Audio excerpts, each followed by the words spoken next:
በስመ አብ ወወልድ ወመንፈስ ቅዱስ አሃዱ አምላክ አመ እስራ ወሰዱሱ ለሚያዝያ በዛቲ ዕለት ኮነ ሰማዕተ ሱስንዮስ ወልደ ሱሲ። አንድ አምላክ በሚሆን በአብ በወልድ በመንፈስ ቅዱስ ስም ሚያዝያ 26 በዚች ቀን የሱሲ ልጅ ሱስንዮስ በሰማዕትነት አረፈ። ይህም የከሃዲው ዲዮቅልጥያኖስ ወዳጁ ነበረ። የእግዚአብሔር መልአክም ተገለጠለትና ሰማዕት እንደሚሆን ነገረው። ይህም ነገር በልቡ አደረ። ከዚህም በኋላ አምልኮ ጣዖትን እንዲያስፋፉና እንዲያድሱ ከሹመት ደብዳቤ ጋር ንጉሡ ወደ ኒቆምድያ ላከው። ቅዱሱም አይቶ እጅግ አዘነ። ከዚያም ወደ እርሱ አንድ ቄስ አምጥቶ የክርስትናን ትምህርት ተምሮ ተጠመቀ። ከዚህ በኋላም ወደ አንጾኪያ ተመለሰ። ፍጥረቱ ልዩ የሆነ ልጅን ወልዳ እህቱን አገኛት። ከዚህ በፊት ሴት ልጅ ወልዳ ገድላ ደሟን ጠጥታለች፣ ሰይጣን አድሮባታልና። በወፍና በከይሲ አምሳልም ይገለጣል። በአገር ውስጥም ልጅ በሚወለድ ጊዜ ወደ እርሱ ወርዳ በሰራይም ገድላ ደሙን ትጠጣለች። ቅዱስ ሱስንዮስንም ይህን ያየ ጊዜ ጦሩን አንስቶ ከልጇ ጋር እህቱን ገደላት። ልጇ የሰይጣን ልጅ ነውና። ሁለተኛም ስራየኞች ስለሆኑ ባሏንና የባሏን አባቱን ገደላቸው። እነርሱ በስራያቸው ሰውን እያሳመሙ ይገላሉና። ከዚህ በኋላ ወደ ኒቆምድያ ተመልሶ ወደዚያ ወደ አጠመቀው ቄስ ደርሶ ያደረገውን ሁሉ ነገረው። ወደ አገሩ አንጾኪያም በተመለሰ ጊዜ ከርሱ የሆነውን አባቱ ሱሲ አወቀ። መግደሉንም ወዶ ከንጉሥ ዘንድ ነገር ሰራበት። ያን ጊዜም ቅዱስ ሱስንዮስ ወደ ጣዖታት ቤት ሂዶ ወደ ሲኦል ይወርድ ዘንድ በጌታችን ኢየሱስ ስም አዘዛቸው። ያን ጊዜም ምድር አፏን ከፍታ ዋጠቻቸው። ጣዖታቱም እንዳጠፋቸው ወሬው ተሰማ። አባቱም ዳግመኛ በንጉሥ ዘንድ ከሰሰው። ታላቅ ስቃይም ያሰቃዩት ዘንድ ንጉሥ አዘዘ። በብረት ዘንጎችም ደበደቡት፣ በመንኮራኩርም አበራዩት፣ በመዶሻም ቀጥቅጠው ሁለተኛ ደግሞ እህል በሚያበራዩበት መሳሪያ አበራዩት። ከዚያም በከተማ ውስጥ ጎተቱት። የክብር ባለቤት ጌታችንም ያጸናውና በስቃዩም ውስጥ ያስታግሰዋል። ከቁስሉ የሚፈውሰውን መልአክንም ልኮ ያለምንም ጉዳት አስነሳው። ብዙ ሰዎችም አይተው በክብር ባለቤት ጌታችን ኢየሱስ ክርስቶስ አምነው በእርሱ ምክንያት ሰማዕታት ሆኑ። ንጉሥም ከማሰቃየቱ በደከመ ጊዜ ራሱን በሰይፍ ይቆርጡት ዘንድ አዘዘ። ሰማዕትነት አክሊልንም ተቀበለ። በስቃዩም ወራት በሰማዕትነት የሞቱት ቁጥራቸው 1109 ሆነ። ለእግዚአብሔር ምስጋና ይሁን። እኛንም በከበሩ ሰማዕታት ጸሎት ይማረን ለዘላለሙ አሜን።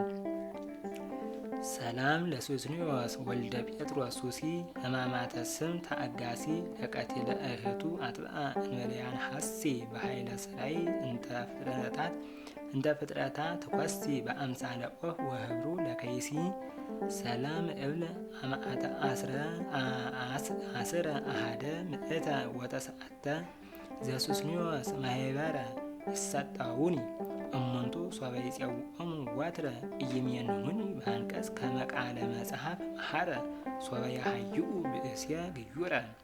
በዚችም ቀን የጠራቢ ልጅ ቅዱስ ዮሐንስ በሰማዕትነት አረፈ። ይህም ቅዱስ ከነነዌ አገር ነው። አባቱ ጣዖትን የሚጠርብና የሚያመልክ ነው። እናቱ ግን ክርስቲያናዊት ናት።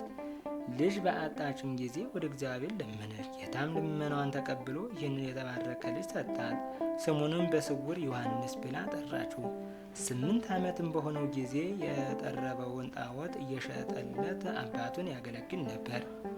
በአንዲት ዕለትም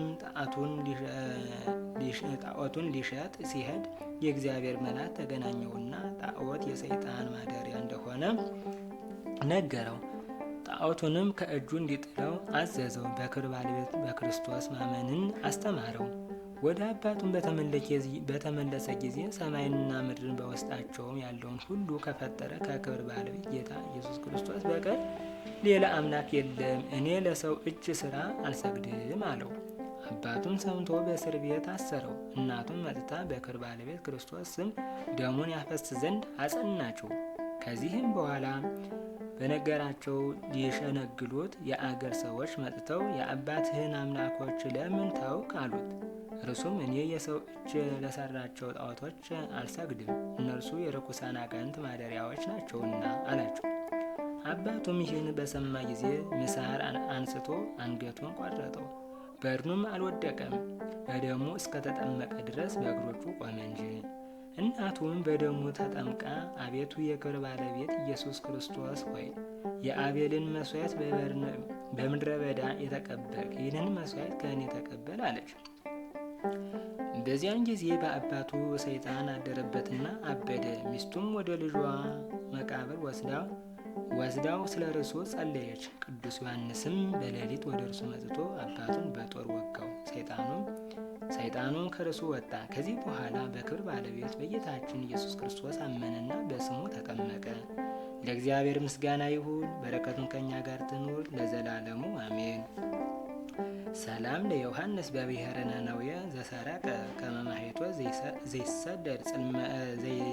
ዘይሰድድ ጽልመተ ኃጢአት ጽፉቀ በምሳር አብሁ አመክሳዶ ነፈቀ ቃዊሞ ተረየ በእገሪሁ እስከ በደሞ ተጠምቀ ወበድነ ስጋሁ ውስተ ምርጥ ይወድቀ።